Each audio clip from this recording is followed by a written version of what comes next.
ये आज बड़ी संख्या में प्रवेश किए हैं। आज बिरगांव नगर पालिका के पूर्व अध्यक्ष ओम प्रकाश देवांगन जी के नेतृत्व में लगभग 1000 से भी अधिक लोगों ने भारतीय जनता पार्टी की सदस्यता ग्रहण की है।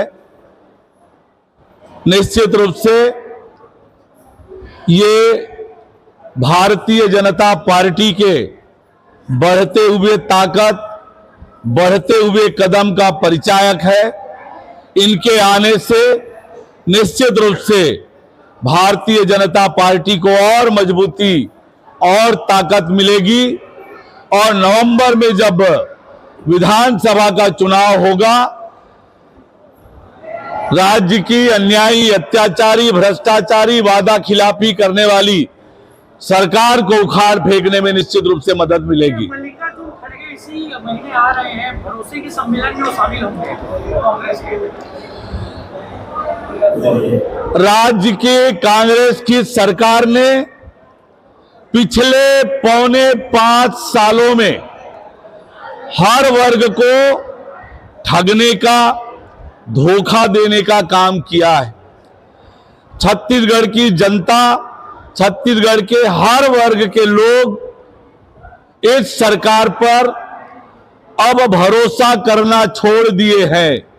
इस सरकार के सामने, कांग्रेस पार्टी के सामने छत्तीसगढ़ में भरोसे का संकट पैदा हो गया है और इसलिए कांग्रेस पार्टी को भरोसे का सम्मेलन करना पड़ रहा है।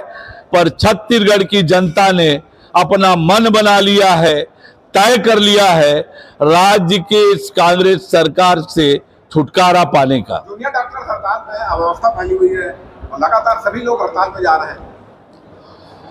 एक तो 4.25 सालों में राज्य की स्वास्थ्य व्यवस्था पूरी तरह से चरमराई हुई है। स्वास्थ्य सुविधाओं के अभाव में लगातार मौतें हो रही है। सरकार ने खुद विधानसभा में आंकड़ा दिया है कि लगभग 40,000 0 से 5 साल के बच्चों की मौत हुई है और हॉस्पिटल पूरी तरह से अव्यवस्था का आलम है। टीएस सिंहदेव जी स्वास्थ्य विभाग के मंत्री हैं, वो विभाग नहीं संभाल पा रहे हैं। मुख्यमंत्री भूपेश बघेल जी की विफलता है और अब जो जूनियर डॉक्टर्स जिनके भरोसे छत्तीसगढ़ की स्वास्थ्य व्यवस्था चल रही थी, वे भी हड़ताल पर जा रहे हैं। सरकार ने लगातार कहने के बावजूद, लगातार मांग करने के बावजूद उनके मांगों पर विचार नहीं किया, उनसे बात करने को तैयार नहीं किया, उनके मांग पूरी नहीं की, तो ये निश्चित रूप से सरकार की विफलता है। सरकार तुरंत जूनियर डॉक्टर की मांगों पर विचार करके तुरंत उनकी मांगों को पूरा करे। छात्रावास सुरक्षित नहीं है। एक कोटा छात्रावास में बच्चे के साथ बलात्कार हो जाता है। कल बीजापुर में एक छात्रावास में का वीडियो आया कि छात्रों के साथ इसको किस तरह से लेते हैं? पिछले 5 दिनों में इस प्रकार से अनाचार की घटनाएं सामने आई है।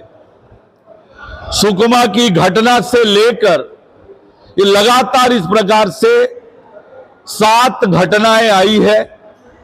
ये बताता है कि आज राज्य में बेटियां सुरक्षित नहीं है। सरकार बेटियों को सुरक्षा देने में पूरी तरह से विफल साबित हुई है। सरकार में कानून व्यवस्था की स्थिति चौपट है। मुख्यमंत्री भूपेश बघेल ने पीएम को पत्र लिखा है और जो पीएम आवास योजना है उसके लक्ष्य पूर्ति की ओर ध्यान आकृष्ट करवाया है। इसके अलावा जो राज्यांश की राशि है उसके 88% राशि दिए जाने का दावा भी किया है। देखिए, लगातार भारत सरकार ने पत्र लिखा, हमने आंदोलन किया, लोकसभा में भी ये मुद्दे उठाए, पर राज्य की ये गरीब विरोधी भूपेश बघेल की सरकार ने छत्तीसगढ़ के 16 लाख गरीब परिवारों को प्रधानमंत्री आवास से वंचित करने का काम किया है। अब फिर से चुनाव नजदीक आता देखकर छत्तीसगढ़ के लोगों को भ्रमित करने का काम, धोखा देने के लिए नए नए प्रकार की बात भूपेश बघेल कर रहे हैं। पर छत्तीसगढ़ की जनता एक बार धोखा खा गई है, बार बार धोखा नहीं खाएगी। मणिपुर का जो विपक्षी दल है इंडिया, उन्होंने दौरा किया है। अब राष्ट्रपति के नाम पे ज्ञापन सौंपा है कि राष्ट्रपति जल्द से जल्द मणिपुर में अपना अभिषेक करे और वहां से जो स्थिति है उसे संभाले। मणिपुर को लेकर भारत सरकार ने त्वरित कार्यवाही की है। राज्य सरकार ने, मणिपुर के सरकार ने भी पूरी ताकत से उस संवेदनशील मुद्दे को सुलझाने का प्रयास किया है। देश के गृह मंत्री स्वयं 3 दिन मणिपुर में जाकर वहां के स्थिति को संभालने का काम, वहां की स्थिति को ठीक करने का प्रयत्न लगातार किया है। विपक्षी दल केवल राजनीति करना चाह रहे हैं। मणिपुर जैसे संवेदनशील मुद्दे में राजनीति करने का काम विपक्षी दल कर रहे हैं। भारत सरकार मणिपुर की घटना को लेकर संवेदनशीलता दिखाते हुए गंभीरता से कार्रवाई कर रही है।